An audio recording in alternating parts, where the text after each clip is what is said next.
President Obama was in Texas today with the first George Bush urging Americans to volunteer for more community service, a good thing to do. Barack Obama actually began his political career as a community organizer on the south side of Chicago. Since his run for the presidency, special attention has been paid to this unglamorous and tough line of work.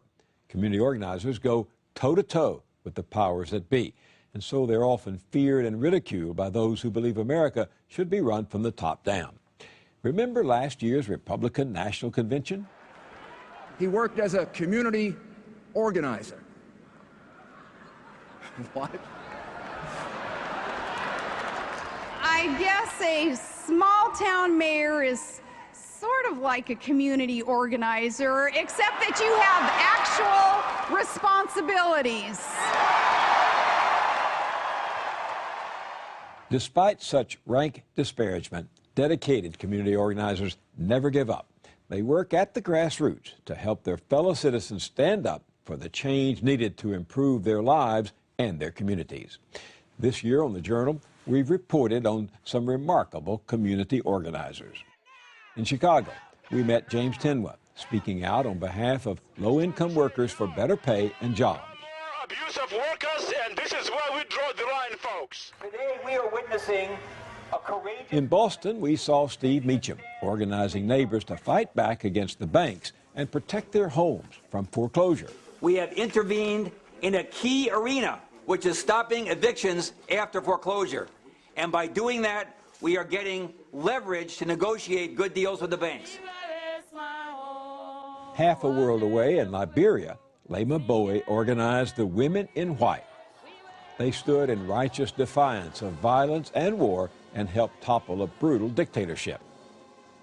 I am going to be in the front of the line with my sisters. If we get arrested, fine, but just to say, I feel your pain. I've been down this road and I'll walk this walk with you. For our final report in this series, we want you to meet a woman whose very name reflects hope and faith in her adopted country. America Bracho came to Santa Ana, California a decade ago to fight a public health crisis in the town's Latino community. But her struggle against one disease blossomed into a much broader mission. Over time, she has organized and helped to empower a core of homegrown leaders determined to help their community.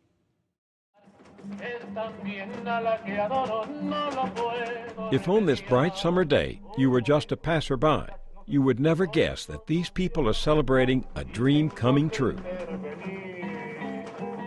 This young man wasn't even born when that dream took hold in the dusty ground of this vacant lot 7 years ago. But in a few months, he and the other kids here will be swinging from monkey bars, playing ball and chasing each other around a brand new community center in a public park that only a handful of hardy souls ever thought possible. Muy buenas tardes.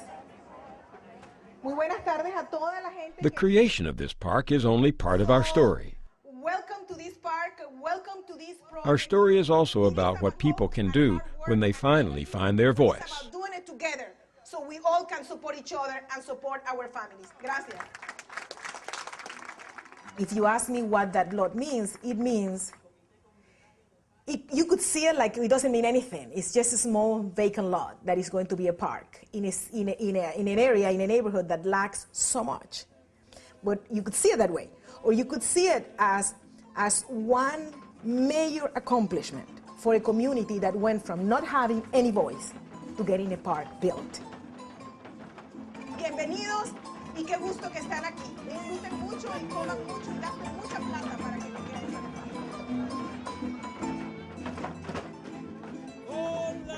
To get why one small park is a major accomplishment, you need to know a few things about Santa Ana and its environs.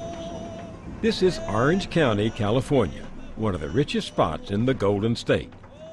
Home to Disneyland, the Knott's Berry Farm, John Wayne Airport, Crystal Cathedral, and Saddleback Church. It's also home to enough fantasies to fill hours and hours of cable television. I want the power and the money, and I want them both. For several years now, cable TV has practically camped out in Orange County. At least 4 different series have portrayed this place as a rich, sun-baked oasis stretching along 40 miles of ocean beaches. But it's a different picture here in Santa Ana, whose 350,000 residents live a world apart from their TV counterparts. 70% of Santa Ana is Latino. The average family of 4 earns just above poverty-level wages.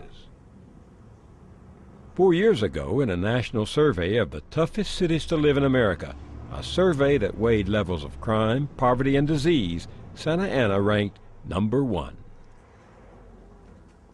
So it's hard to imagine a park sprouting up on these neglected streets, but it's happening here, and it came about in a most unexpected way. It all started when this woman, America Bracho, a public health doctor by training, founded an organization in 1993 called Latino Health Access. The community she wanted to serve was facing so many challenges, she knew she couldn't confront them all at once. So she settled on one to begin with. We did a survey in Orange County among Latinos, and we found that they were major diseases devastating this community. And one of those conditions is diabetes. Diabetes is causing blindness in a very young community. So you find a dad at 40 blind. You find a productive woman at 42 amputated. So this is part of the diabetes program. They have to help people complete their form. Diabetes not only was a relevant agenda, but diabetes is a great entry point to community work because it's pretty safe. It's pretty safe. I didn't think it was strategic to enter our community dealing with the issue of gangs or with domestic violence. So we decided to start very quiet. We didn't say we want to transform Orange County, we don't want to transform our communities, we just wanted a good program that could produce outcomes. The best way to achieve these outcomes, Bracho knew, was to recruit her experts from among the very people living in the neighborhood, who were themselves living with diabetes. With good training, each one could teach one.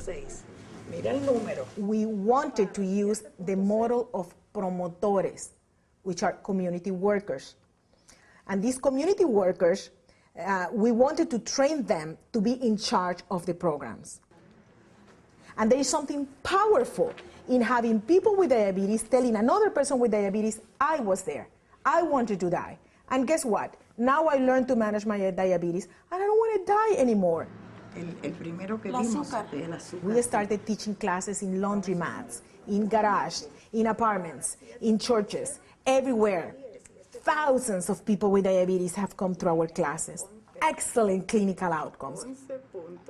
And when we started having those incredible outcomes, then hospitals started calling us.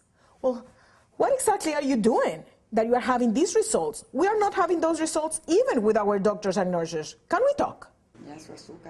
So again, that was our beginning. Latino Health Access is this organization that uses community people as teachers. And they are called promotores, and actually they give results, clinical results. Within a few years, Bracho had deputized dozens of these promotoras, which in Spanish means promoter. They fanned out across the neighborhood like missionaries, spreading the word about diabetes and inviting people to their free classes. All this effort started a human chain reaction, one that gets to the very heart of successful community organizing. Promotores are very connected with the community, and they will tell you what is happening immediately. They have the pulse of that community. Buenas tardes, ¿cómo está? Bien, gracias. So what came next was that these community workers started seeing other things in the community. They started identifying that many of our clients, many of our participants in the diabetes program were victims of domestic violence.